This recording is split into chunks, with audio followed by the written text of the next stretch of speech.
Pues buenas tardes, gracias por estar aquí y también gracias por dedicar su tiempo, ¿no? a escucharme en esta presentación. Les hablo un poco de mí. Soy Daniel Alberto Can Caballero, nombre de pila desde nacimiento, pero todos me dicen Can. Sí, es más fácil de recordar. Soy licenciado, me licencié en literatura latinoamericana. ¿Cuándo? 2016, sí, 2016, hace mucho que salí. Y bueno, sí. Y bueno, fui asesorado por Maggie, aquí presente, y en ese entonces me dediqué mi esfuerzo de investigación sobre la literatura caribeña, específicamente de Puerto Rico, las representaciones raciales y migratorias que existen en esa población entre Puerto Rico y Estados Unidos. Actualmente estoy cursando el posgrado, la maestría en Historia en el CIESAS Peninsular. Entonces ha sido también irme a otra nación, de la literatura a la nación de la histórica, con una nueva metodología, ¿no? Y en ese sentido, pues lo que les voy a presentar es apenas un esbozo, una construcción de lo que estoy proyectando para la investigación que quiero realizar en el marco de este posgrado.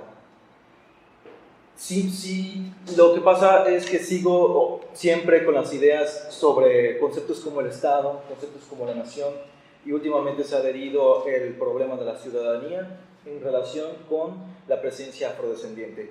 En el caso específico de México, muy particularmente en el caso de Yucatán.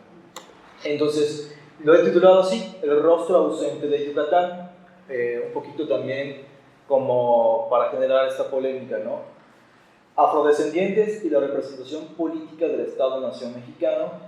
Yo estoy premeditando esta temporalidad 1876-1910. Como podrán darse cuenta, inscrito dentro del Porfiriato, que ya más tarde les explicaré por qué estoy proyectando esa temporalidad y cómo es que llego ahí.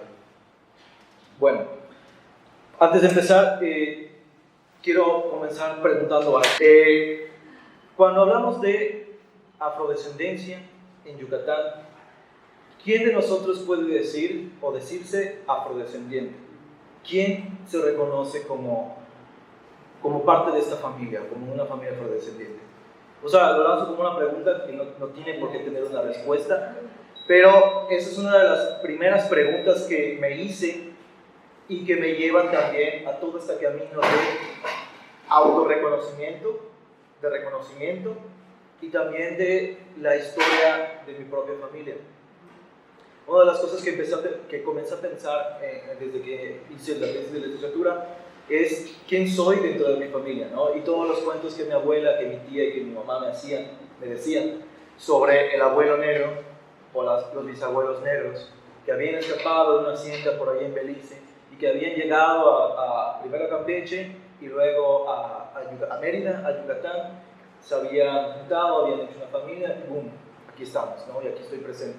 En ese momento para mí eran las historias de terror, porque lo contaban así, como historias de terror, historias de brujos, de brujería, o esas historias que pasan, que casi siempre por parte de mi abuela era como tratar de cortarlas de raíz y no tener en cuenta este pasado.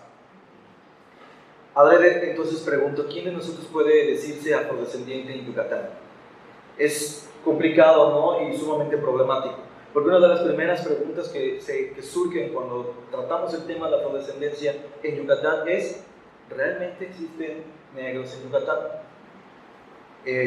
Claro, ¿no? Hay investigaciones que ya han cortado estas premisas y han demostrado una presencia, pero al mismo tiempo que se presenta, que se dice, bueno, si existen aquí en la región, aún falta mucho por investigar. Bueno, y en ese sentido, en digamos, estas faltas historiográficas o estas deudas de investigación es donde me quiero unir para continuar con las mismas. Comienzo dando unos ejemplos desde la actualidad. Más que analizarlos, me sirven a mí como una pauta de la actualidad, más o menos de nuestra contemporaneidad, para luego ir metodológicamente en retrospectiva y ver estas largas duraciones, más que largas duraciones, estos procesos en los cuales vamos a escribir esta investigación. Primero tenemos disminuye herencia genética africana en península yucateca. Si no me equivoco, en 2016 se publica, e incluso aquí el doctor presente creo que da opiniones dentro de esta, el doctor Victoria, da opiniones sobre esta idea también, ¿no?, de la presencia afrodescendiente en la región. Entonces, con esto me surge primero la herencia genética, o la idea de encontrarnos con la negritud de la región a partir de ¿qué? De digamos, un vestigio de sangre, o el fenotipo mismo, el color de piel, los rasgos faciales, por ejemplo. Eso nos lleva también a observar que la piel o los problemas de color que ya antes nos había mencionado, ¿no?, como también dentro de las regiones, dentro de las propias naciones y su construcción, se está dando una clasificación a través de lo observable, a través de la piel en ese sentido. Antes había como, sí, tratado de conceptualizar esto y hablaba también de una piel histórica. O sea, la misma piel, nuestra piel puede hablarnos de toda una historia que no siempre está dicha o que no siempre está resguardada o no siempre está, llamémoslo así, archivada. Y también tenemos un espejo opaco, ¿no?, ante estos cuerpos racializados. Cuando nos vemos en ellos, no siempre nos reconocemos dentro de los mismos. O sea, no siempre podemos reconocerlos como afrodescendientes en Yucatán.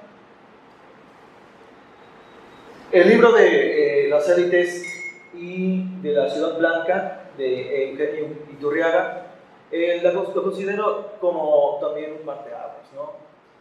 ¿En qué sentido un parteaguas? Porque nos trae otra vez a discusión en pleno siglo XXI el problema racial, el problema de los racismos. No hablemos de uno, sino de varios tipos de racismo. Y sobre todo la raza como una herramienta, un concepto en uso. No tanto si es una realidad latente, una realidad que todavía permea en nuestros usos cotidianos, en nuestra sociabilidad, en nuestras formas de relacionarnos con las otras personas, pero también es una herramienta que es utilizada, o sea, una tecnología del poder, podemos llamarlo. Entonces, hay algo, ya tenemos esta deuda genética que se puede vincular también con los procesos de mestizaje, y luego también tenemos el propio racismo como un mecanismo que nos acerca a este fenómeno. Y algo que... Ay, no es esto. La costumbre. La tecnología hoy día. Esto Nayeli Juárez me pasó esta información, esta convocatoria. Nayeli Juárez actualmente también es mi asesora y ella me está también guiando en este proceso y en este camino. Me parece muy interesante esta convocatoria, la consulta libre, previa e informada a las comunidades afromexicanas. En enero de 2019 se lanza esta convocatoria y, bueno, como su nombre dice, convocan a todas estas poblaciones que se reconocen como afrodescendientes a una consulta por la inclusión de sus derechos dentro de las estructuras normativas, es decir, dentro de los decretos, dentro de la Constitución misma. Cuando nos acercamos a esto, entonces vemos que hay también un problema de representación política con relación a las autonomías populares. Y, aquí entramos ya, la ciudadanía diferenciada. ¿Cómo esto también podemos anclarlo nos podemos remontar hasta la emergencia gaditana de 1812, cuando se comenzó también a pensar esta nación y a pensar quiénes iban a ser los ciudadanos, quiénes iban a ser estas personas que iban a conformar la nación. Bueno, la nación que estaba en ese momento en pañales, pero luego a lo largo del siglo XIX se iba a conformar y se iba a construir. Bueno, desde 1812, pongamos ese punto de partida, hasta 2019, podemos observar que hay todavía una necesidad de discutir y problematizar si los afrodescendientes, primero, si están, luego, cuando están, forman parte de la nación, ¿Por qué no forman parte de la nación? O sea, ¿cuáles han sido esos procesos que han diferenciado a este tipo de ciudadanos? Y sobre todo, ¿cuáles son estos mismos procesos que los están identificando, que los están definiendo y que los están englobando también en poblaciones marginales? Bueno, partiendo entonces de esto, voy a ir un poquito al revés. Por lo general vemos la bibliografía al final, pero quiero presentárselas de una vez, estos bloquesotes de textos. Solamente para mostrarles qué es lo que he estado consultando y cómo me han servido estos textos para poder ir definiendo estos procesos. Tenemos, por ejemplo, uno de los textos es de Campos García que nos ubica dentro de todo el proceso de independentista mexicano y tiene una propuesta particular sobre la ciudadanía y una ciudadanía afrodescendiente. Sobre todo cuáles son estos procesos que se llevaron para pues, hablar de los afrodescendientes como ciudadanos o no. También la tesis de Díaz Casas, María Camila, nos da un panorama sobre una migración en la primera mitad del siglo XIX sobre africanos esclavizados en los Estados Unidos y las ideas de armonía racial que ellos poseían en torno a México. México, en esta emergencia, la independencia se comienza a vincular con libertad, con igualdad y con esta abstracción de una ciudadanía que teóricamente les iba a dar esta inclusión.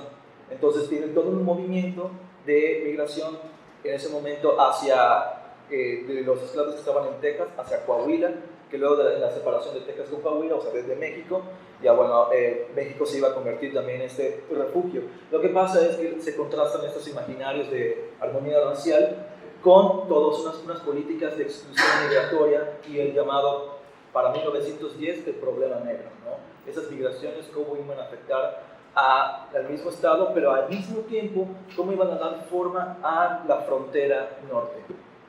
En ese sentido.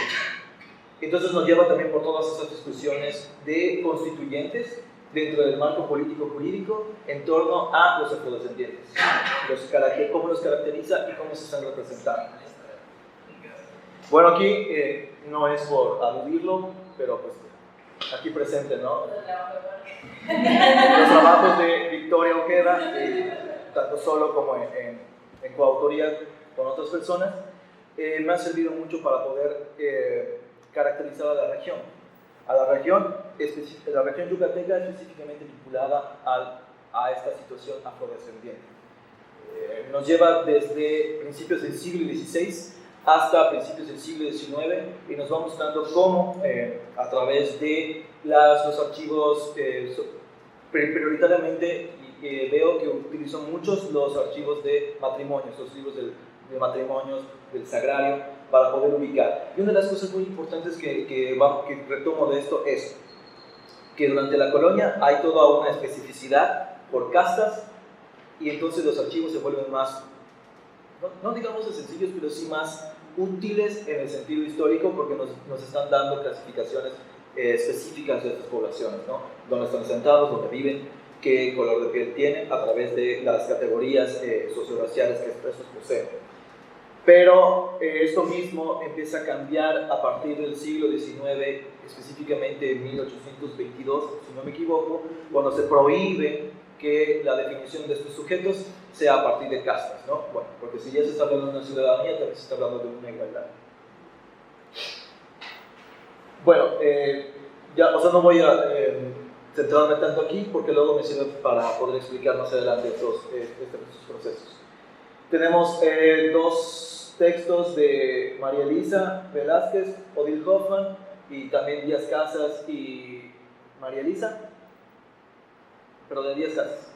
Entonces, lo que está sucediendo aquí nos da todo un recuento de los estudios afromexicanos. Cuando inician, cómo se hace el proceso y cuáles son lo que falta y las deudas que tenemos con respecto a esos estudios.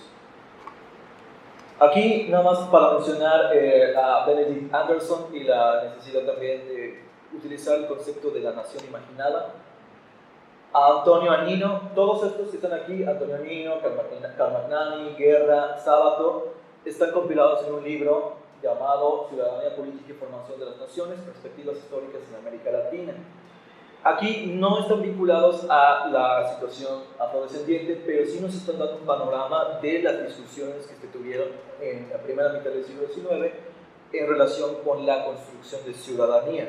Primero con la construcción de ciudadanía y también las ciudadanías alternas que están utilizando estrategias para enfrentar a la misma, es decir, cómo se utiliza el concepto de ciudadano para enfrentar estas políticas de Estado.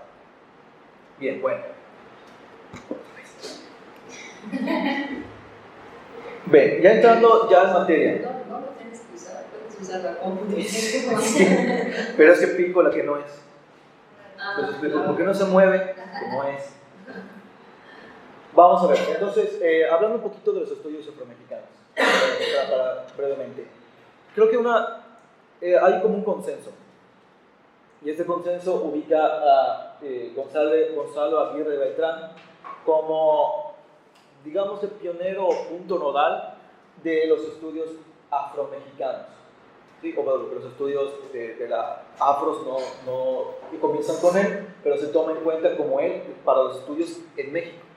Porque hasta ese momento no había sido como una temática que se ha tratado, ¿no? Está ubicado aproximadamente en los 40 del siglo XX, y sabemos que en México durante todo ese proceso también hay, después de la revolución y la posrevolución, toda una construcción nacional a partir de los mitos del mestizaje. O sea, retomar el mestizaje como una forma de encumbrar a quiénes son esos pobladores, cuál es su origen, y toda una reconstrucción nacional que está caracterizando tanto a los pobladores como a este ente que llamamos nación.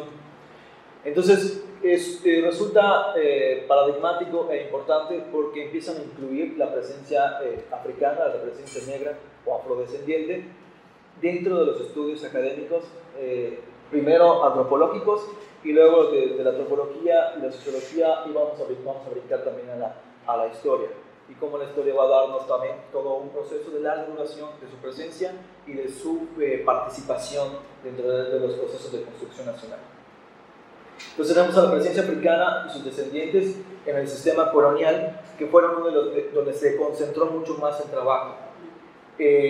Sabemos, bueno, cuando nos metemos a este asunto, vemos que la colonia ha sido mucho más trabajada dentro de esta temática. Quizá podemos avistar por los mismos archivos, los mismos documentos que nos permiten verificarlos y trazar estas líneas, trazar sus vidas, trazar sus relaciones que tienen, las relaciones que tuvieron, no solo entre ellos, sino también con los llamados dominadores y con las otras etnias presentes, ¿no? En el caso de Yucatán, con los mayas. Sin embargo, la presencia afrodescendiente en el siglo XIX comienza a avistarse una aparente desaparición y un aparente silencio. Y también no ha sido un periodo totalmente tratado en materia de la negritud, ¿no? En materia de esta afrodescendencia. Cuando tenemos que en la época colonial ha sido mucho más. Las principales regiones más en las que han sido trabajadas, sabemos, ¿no? Han sido Veracruz, Guerrero, Oaxaca y también el Estado de México, quienes cuando accedemos por ejemplo, a los registros sobre la presencia negra, hay mucho más número, ¿no? En Veracruz, por ejemplo, sabemos que hay mucho más número de estas poblaciones por toda la vinculación con el Caribe y la esclavitud misma. O incluso cuando nos vamos al proceso intercensal del 2015, es cuando se opta también por una clasificación étnica y se pregunta a las personas si estas se identifican con lo afro o con la afrodescendencia. Entonces, estas mismas poblaciones son las que se encumbran en los primeros lugares. Sin embargo, hay que notar que Yucatán se encuentra ahí junto con Campeche. Entonces, para la época colonial, una de las temáticas que se ha tratado más, que he visto, es una transición de súbditos a ciudadanos, todo este proceso de transición de súbditos a ciudadanos en la época colonial hacia el nuevo régimen. Y también dentro de la misma época colonial se busca también los archivos de compra-venta de esclavitud, los matrimonios, los archivos notariales, para poder dar con su presencia y también con las relaciones que sostienen entre etnias. ¿Qué falta? Que las autoras, esta información nos saco de las autoras de Díaz Casas y de Odile Hoffman, que nos dan todo un recuento de los estudios afromexicanos. ¿Qué falta? Bueno, nos apuntan. Una es los estudios regionales más profundos, una historia más sistematizada de esta población, que dicen, a pesar de que en estas entidades hay historias muy particulares y profundas sobre las mismas, se necesita también una sistematización de esta. Y también hablan acerca de atender el siglo XIX, que parece ser como un vacío historiográfico dentro de esta temática. Es decir, ¿qué hay? ¿Qué sucede ahí? ¿Por qué se habla de una supuesta desaparición? ¿Por qué para el siglo XIX, en la construcción de este Estado Nacional Mexicano, comienzan a diluirse las presencias africanas? Y también necesitamos una profundización en materia de representación política y estrategias sociales y culturales ante el Estado-Nación, y esto es donde yo quiero insertar, ¿no? Y también es algo que yo pues planteo, o sea, cómo los estudios afromexicanos y los estudios de las poblaciones negras pueden también poner en tela de juicio la formación nacional. O sea, cómo se está construyendo y cómo se conforma esto que llamamos México, y regionalmente esto que llamamos Yucatán. No me confundí. Bien. La condición, cuando entramos en esos estudios y hacíamos la pregunta de, ¿nos consideramos afrodescendientes y sobre todo, ¿existen negros en Yucatán? La respuesta es sí, por supuesto, existen. Haciendo un paréntesis, incluso desde mi propia experiencia y mi propia anécdota familiar, yo me considero afrodescendiente. Dices, bueno, sí, pero ¿por qué te atreves a decir eso? Primero digo, mi color de piel o mi fenotipo no me adscribe, ¿no? Tampoco el pelo, o mi lengua, o qué sé yo, ¿no? O sea, a simple vista no podría parecer un afrodescendiente. Pero cuando decimos esto, quiero recalcar algo. También las ideas de las mezclas genéticas y la idea de qué es un afrodescendiente en las regiones, ¿no? En el país o en Yucatán. Entonces, quizá no tengo el fenotipo, pero más allá de las mezclas genéticas o más allá de la sangre, también hay una adscripción cultural y de reconocimiento del proceso histórico. O sea, como seres históricos también nos inscribimos a un proceso en el cual se conforma nuestra propia familia y también nuestra propia región. En el sistema, bueno, ya regresando, en el sistema colonial, en los siglos XVI, y lo presento como una división temporal. Obviamente son sectores muy amplios, no es una división que represente todas las realidades, o sea, toda la realidad histórica y social en este periodo. Pues como ven, abarca desde el siglo XVI hasta el siglo XXI, hoy día. Lo utilizo más que nada como para ver qué se ha hecho en materia de estos estudios. En el sistema colonial vemos que hay todo un análisis sobre la esclavitud, las relaciones interétnicas, la movilidad social y, por ejemplo, las milicias. Aquí cabe recalcar que, por ejemplo, en los estudios de la colonia, primero que nada, tenemos, déjame buscar la información, se dice que para la 1542 hasta 1610 más o menos, hay una entrada de esclavos africanos a la Nueva España. Contabilizan aproximadamente 250,000 esclavos. Y en la región de Yucatán, para 1580, se contaba con 500 negros y castas, entre unas poblaciones como 170,000 mayas y 500 españoles también. Paréntesis, esa información la tomo de los textos que el doctor Jorge Victoria ha realizado, ¿no? Sobre todo hay uno, déjenme regresar, Jorge Victoria, Está el puntito, el botón de tu botón es el puntito. Sí. Aquí está. En relaciones interétnicas. Exactamente, en las relaciones interétnicas, que es un cuadro es un cuadro que repongo de que retoman de varios autores, entre ellos está Matthew Restal, también está Fernández Sinegroe y a otros autores en particular, ¿no? Pero bueno, sí, en el texto de Relaciones Interéticas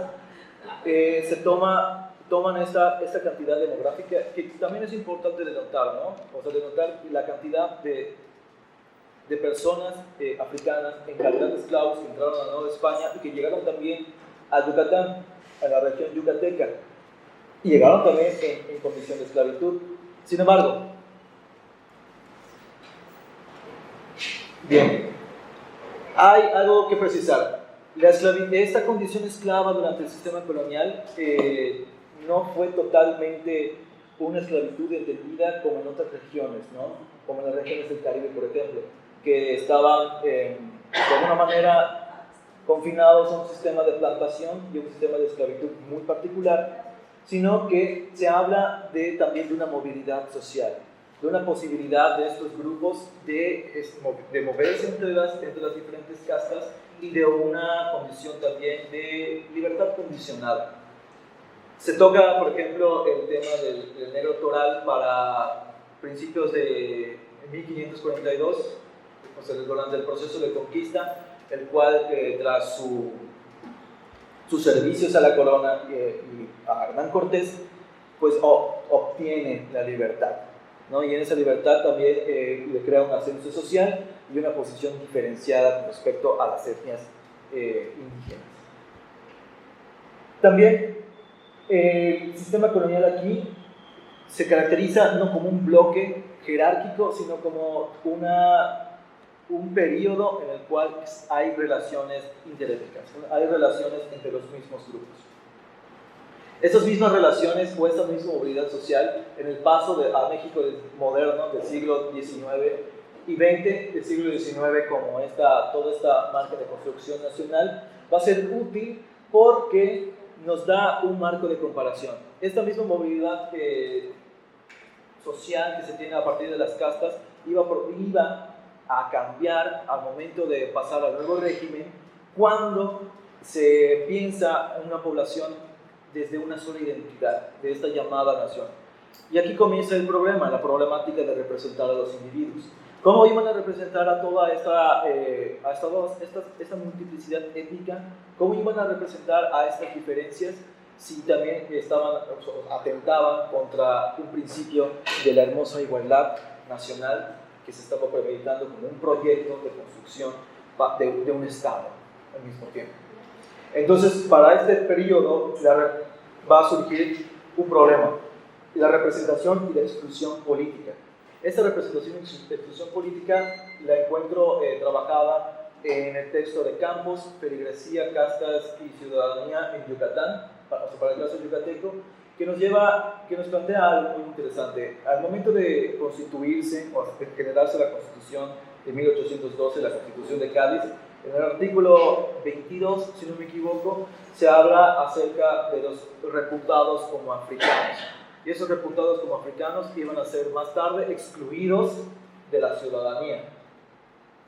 Quiero aclarar, de una ciudadanía política, es decir, la capacidad de ser representados y poder representar a otras personas. Esa exclusión política los iba a lanzar también a una marginalidad dentro de la formación del Estado-Nación.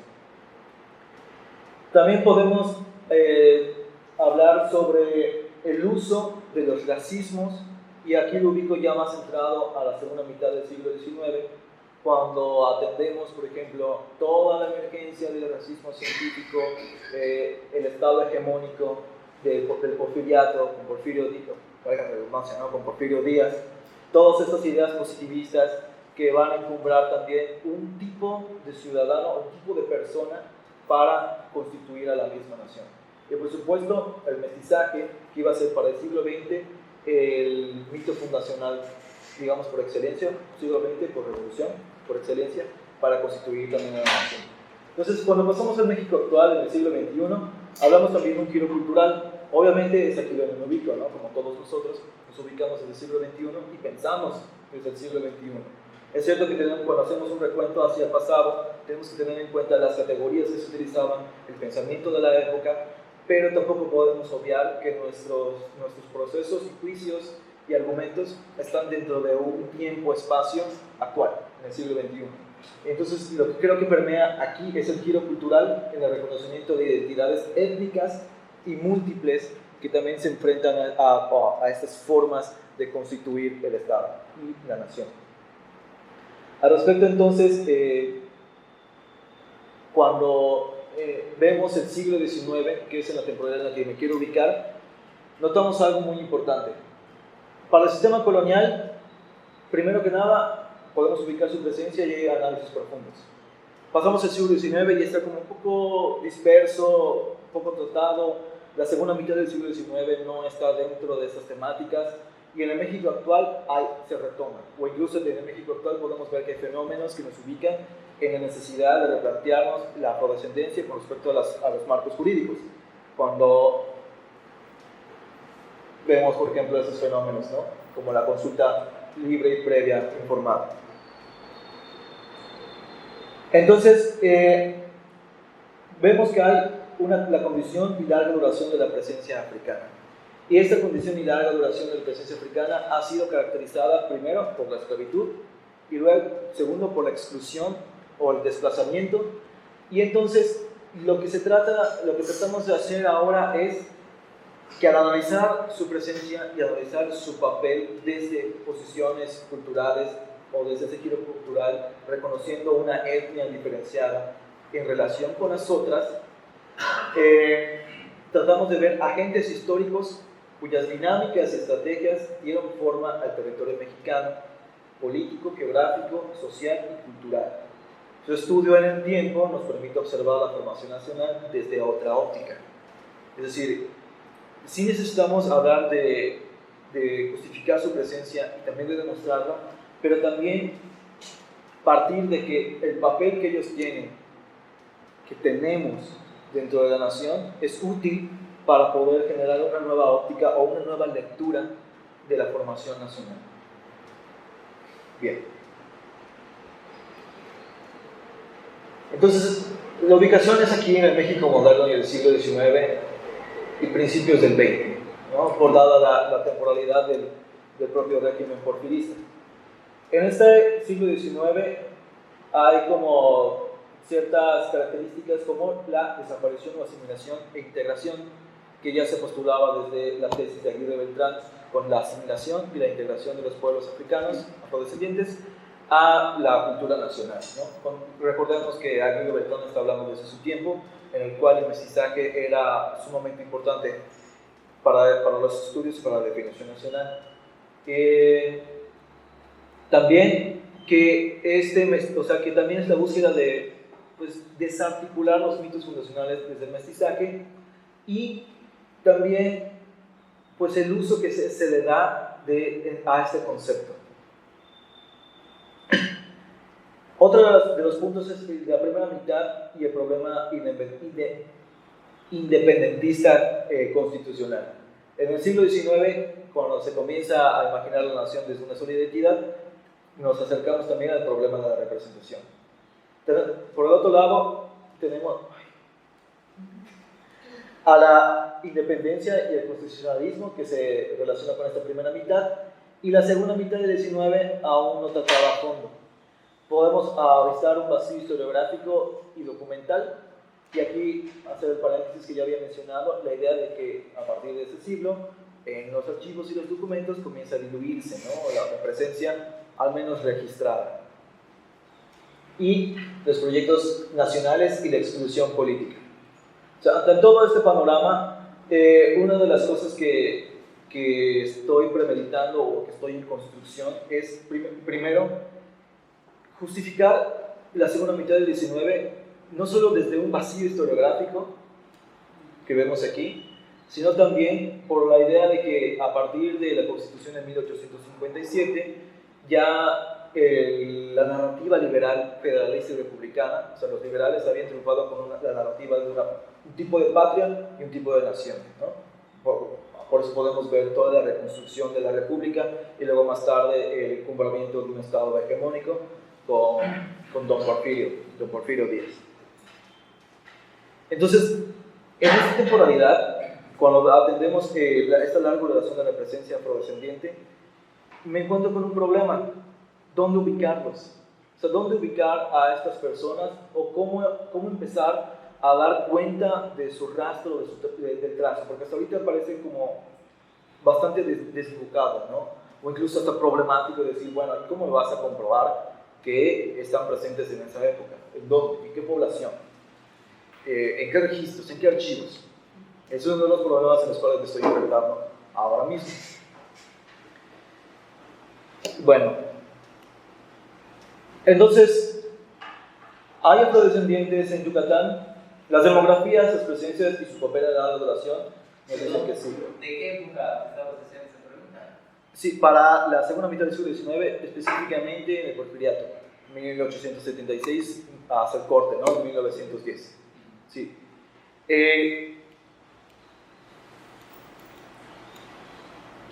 Específicamente lo planteo por la idea de, primero, porque no ha sido tratado completamente, me surge la duda de que si en esta época actual aún se sigue hablando de la necesidad de discutir sobre una anexión, un reconocimiento de esos afrodescendientes dentro de las normas jurídicas, ¿qué pasa en esta segunda mitad, donde hay una supuesta estabilidad económica, social, esta pacificación? ¿Cómo se entrecruzan las tensiones políticas de la civilización y la barbarie? ¿Cómo se está utilizando la raza como una herramienta, un mecanismo para definir y conformar a estos sujetos, a los ciudadanos, a las personas? Y cómo estas personas están enfrentando también todas estas políticas del Estado hegemónico.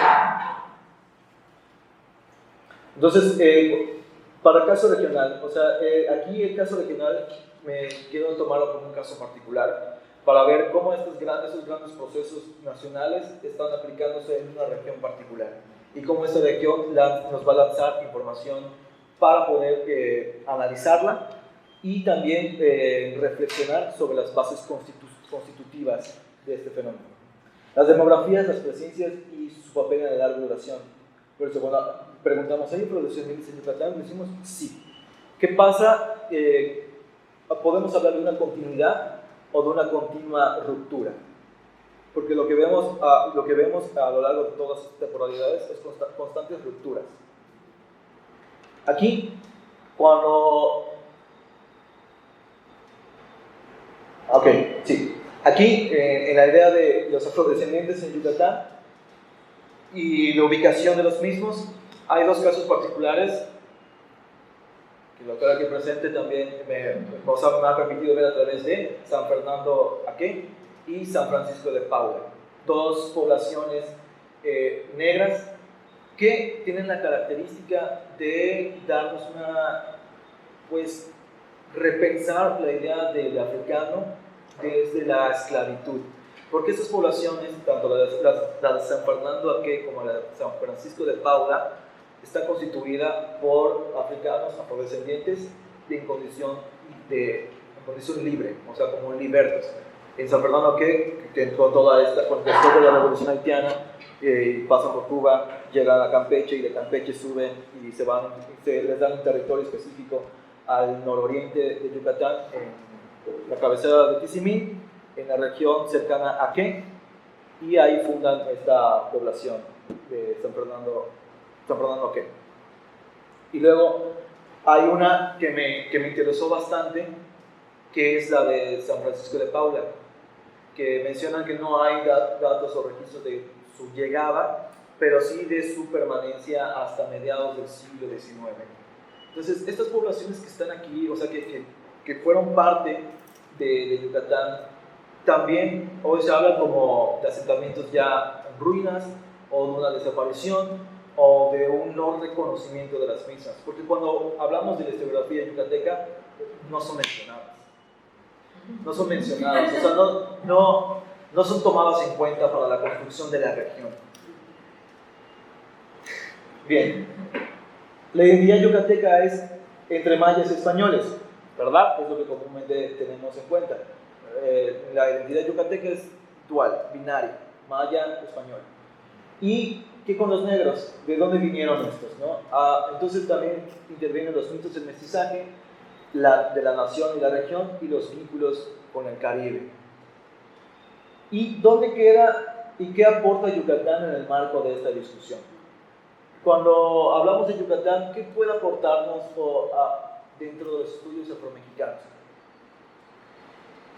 Entonces podemos saber que la formación regional y a partir de las discusiones constituyentes nos pueden llevar yo creo que nos pueden llevar a todo un replanteamiento de los usos de la raza y también de la constitución o construcción del Estado Nacional. Es decir, que no es tanto como hacer una microhistoria, sino tomar un caso particular para poder analizar los grandes procesos nacionales, estatal nacionales.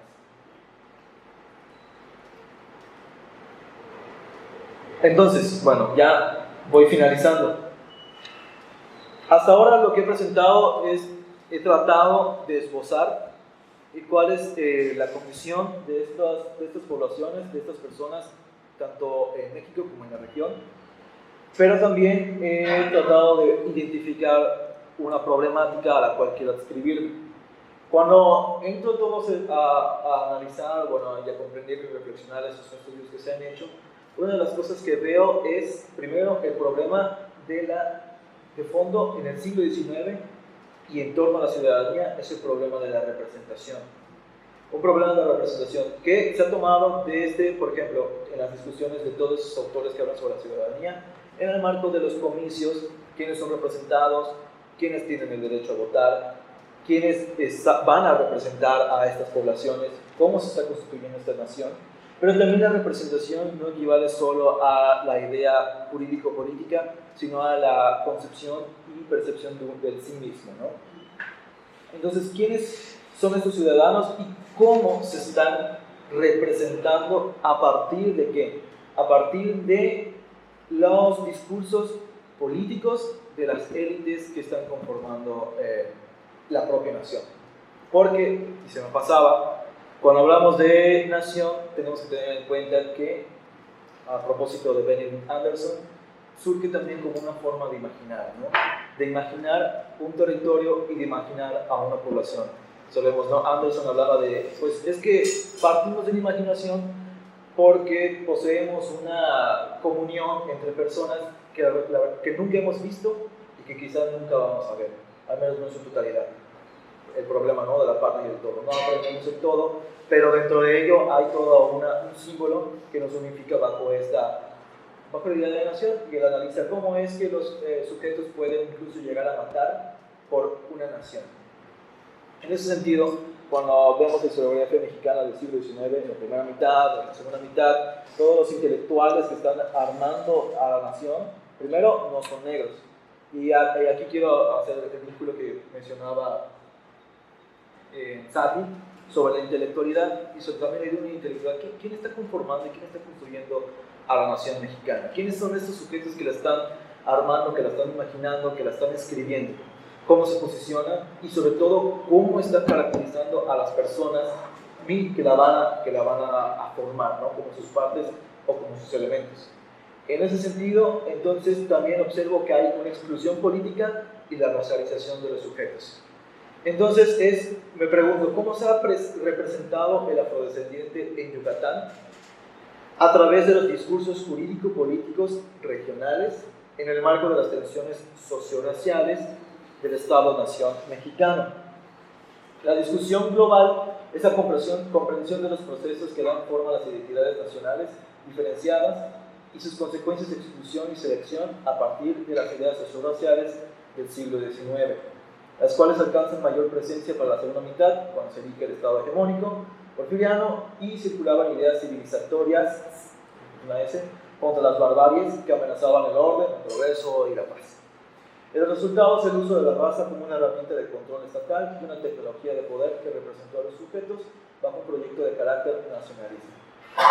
También tengo en cuenta los límites que ante esto sucede, ¿no? Una de las cosas que también me han dicho es, bueno, es cierto, tratar de encontrar a estos sujetos afrodescendientes, pero quizá también no te los encuentras. quizá los archivos no nacionales o los centrales, no los oficiales, no den cuenta de sus presencias. Es cierto también entonces que por el tiempo que tengo para la elaboración del proyecto, es muy probable que no pueda realizar pues mayor prospección a través de la oralidad, a través de la memoria o a través de archivos personales. Ante eso entonces, la limitante es quizá no encontrarlos. Y también eso me causa una reflexión, que muchas veces parece que cuando nos acercamos a la información del pasado a través de los archivos, nos lanzamos al encuentro, a lo que queremos encontrar. Cuando a veces, creo que una de las primeras cosas con las que nos topamos en meternos en estos temas es el desencuentro o el silencio mismo. Entonces, ¿cómo caracterizar, cómo hablar desde el silencio, tanto metodológicamente como social, culturalmente, y cómo utilizarlo a favor para poder dar cuenta de estas vidas, de esas poblaciones que han sido marginalizadas y han sido, digamos así, ¿no?, emborronadas también de las estructuras nacionales, ¿no?, de las regiones, de la misma vida cotidiana.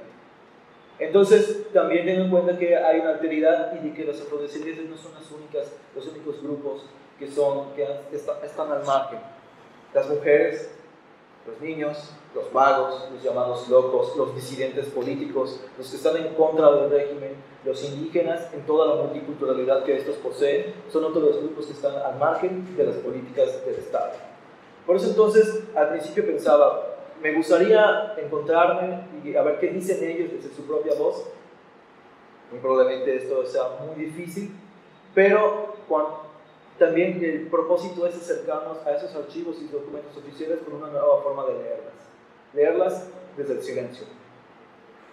Oye, Daniel, eso se escucha muy problemático. Sí, el reto es lograrlo, ¿no? Por eso, como digo, en esta que les estoy mostrando, que también está las críticas más brutales que puedan tener, porque estoy en este proceso de la construcción, y teniendo en cuenta todos también esas ideas de tiempos y becas y a lo que los investigadores nos atenemos, ¿no?, la realidad institucional y la realidad de los tiempos de entregas y de cumplimiento también. No me quiten la beca. Entonces, lo que tomando decisiones importantes, yo creo que acercándome a los archivos institucionales desde los lenguajes jurídico-políticos, pero leyéndolos desde la raza o la racialidad como una herramienta, sí, como una realidad latente, pero como una herramienta, una tecnología de poder, puede darnos o otorgarnos una lectura en torno a la construcción del Estado-Nación. Es por eso que creo que el caso de la afrodescendencia nos sirve para analizar estos procesos.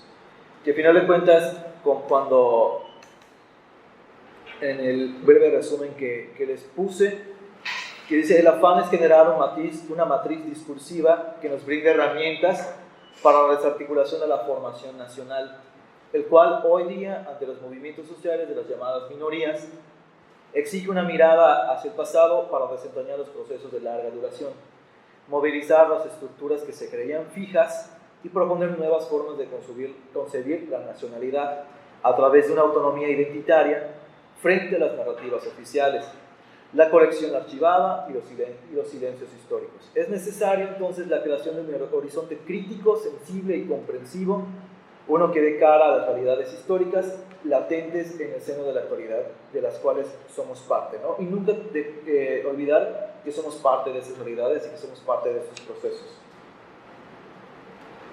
Finalmente, bueno, ya les había mencionado, ¿no?, los casos de las poblaciones de San Fernando Aque y San Francisco de Paula, que luego me gustaría tener una charla larga con el doctor Jorge Victoria, a ver qué me puede decir sobre esto. Porque una de las que me han interesado es el caso de San Francisco de Paula, esta población enclavada en las inmediaciones de Cizal, y no en Cizal, sino cerca entre Junucmá, Cizal y una hacienda que se llama Xtop hoy día, que surge a mediados del siglo XIX, y que se menciona el doctor junto con Alcocer, Bueno, sí, Jorge Alcocer. Canto Alcocer.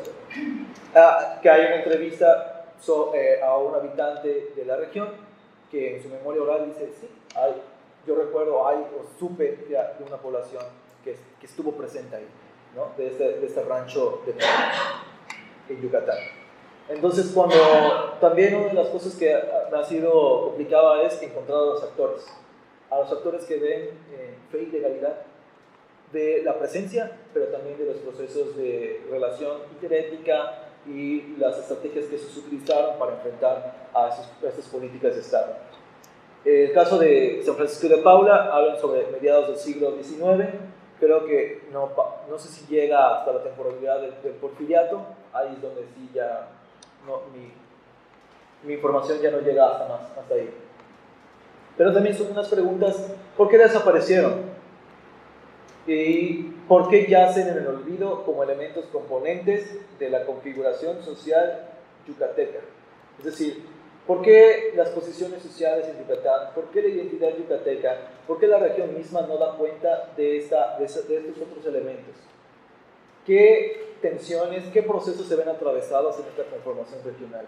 ¿Es posible que la racialidad, o la etnorracialidad, lo podemos llamar así, está atravesada en estos procesos de formación regional?